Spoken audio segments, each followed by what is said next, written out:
Meron pong seryoso, madamdaming, paalaala, respeto na panawagan ang PNP Chief General Nartates kay Senador Bato de la Rosa bilang dating Police Director General, at ito ay dahil nga ho sa arrest order o warrant of arrest. Pakinggan po ninyo ito at napakaganda ng statement na yan, paliwanag na ito.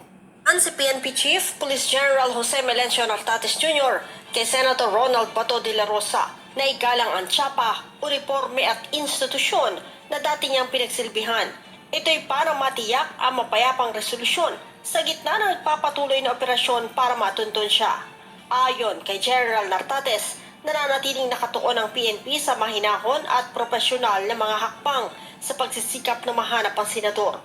Binigyang diin ni General Nartates na patuloy ang malalim na paggalang ng mga pulis kay De La Rosa dahil sa kanyang mga taon na paglilingkod bilang dating pinuno ng pambansang pulisya. Una nang sinabi ng ilang opisyal na dapat ituring ang senador na maaaring armado at mapanganib dahil sa kanyang karanasan sa pagpapatupad ng batas at pagkakaroon ng akses sa mga baril. Gayunman, iginiit ng PNP na lahat ng kilos sa operasyon ay dapat manatili sa loob ng itinakdang operational protocols at pamantayan ng karapatang pangtao.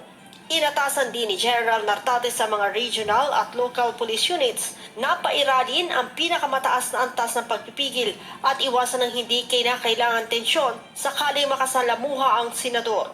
Iginiit ng hepe ng PNP na patuloy na umaasa ang mga otoridad na mariresolba ito sa mapayapang sitwasyon. Ang ganda niya, no? Kita nyo, ang ganda ng balitang yun, no? So, malinaw na punong-puno pa rin po ng respeto, pagpapakumbaba, at pagpapatupad ng batas. Kasi alam nyo, naiintindihan ko yan dahil napakahirap talaga yung pulis ka, tapos dating boss mo, dating pulis din yung uhulihin. Ngayon nga ay senador pa.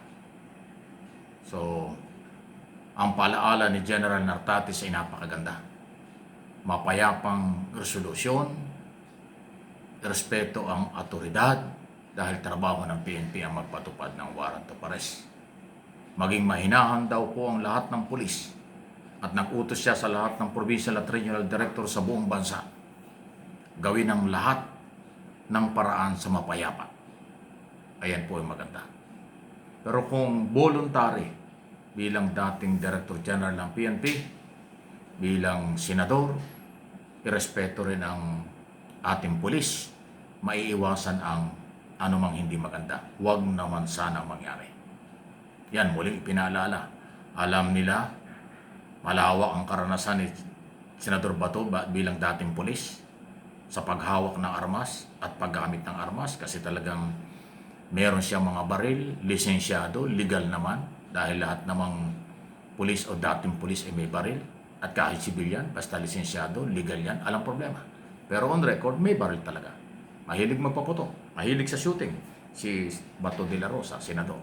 Okay? So, sana po ay maantig ang damdamin, umiral ang pagiging Pilipino, umiral ang pagiging mahinahon sa magkabilang panig. Yan din ang ating hiling at igabay sila ng Panginoon.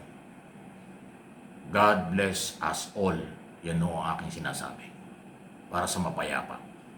Ayaw na din naman natin may mangyari na hindi maganda dahil Pilipino kapwa sa Pilipino. Pangalawa, masisira naman ang ating imahe sa international community at sa mga bansa na membro ng International Criminal Court na silang nag-utos at nagpapatupad ng warrant of arrest through Philippine National Police, NBI o lahat ng law enforcement agency ng Philippine government.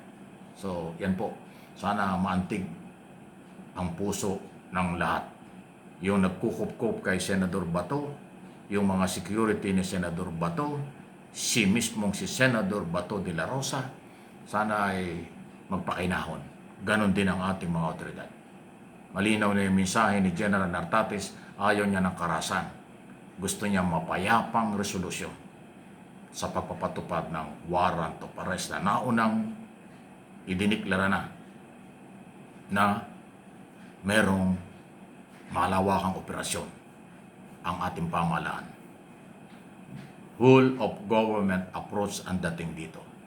Pati military tutulong sila at pagkalap ng intelligence report.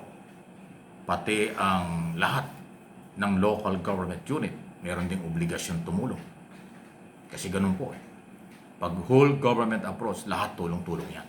Hindi lang police, NBI. Lahat ng pwedeng makatulong na makapagbibigay ng impormasyon, makahikayat kay Senator Bato na sumurrender na lang sa halip na magtago.